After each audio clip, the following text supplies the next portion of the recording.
तुला काय वाटतं प्रथमेश, कुठे प्रॉब्लेम आला होता? बद्दल सांगायचं झालं तर हेच जे ऐश्वर्या बोलली, लग्नाच्या आधीचा फेज होता जो की आम्ही दोघं भेटलो, तिथून मग आम्ही लग्न करायचं ठरवलं.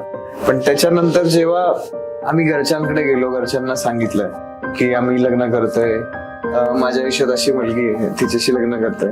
बट इंटरकास्ट मॅरेज असल्यामुळे किंवा लव्ह मॅरेज असल्यामुळे घरच्यांकडून थोडासा रेजिस्टन्स आला. ओके. त्यांनी बराचसा टाइम घेतला ऍक्सेप्ट करण्यासाठी आणि त्यांना पटवून देण्यामध्ये पण बराचसा टाइम खर्च झाला. आणि सांगायचं झालं तर ऐश्वर्या मुलगी कशी आहे, आपल्या घरात सून म्हणून ही मुलगी कशी आहे हे ओळखण्या ऐवजी लव्ह मॅरेज असल्यामुळे ते थोडं अच्छा. तिला ओळखायचं बाजूला ठेवून आपल्याला ही मुलगी नकोच आहे त्याच्यावर घरच्यांचा फोकस होता. पण आता त्याचं एक्स्ट्रीमली अपोजिट कंडिशन आहे. ऐश्वर्या सगळ्यांची फेवरेट आहे,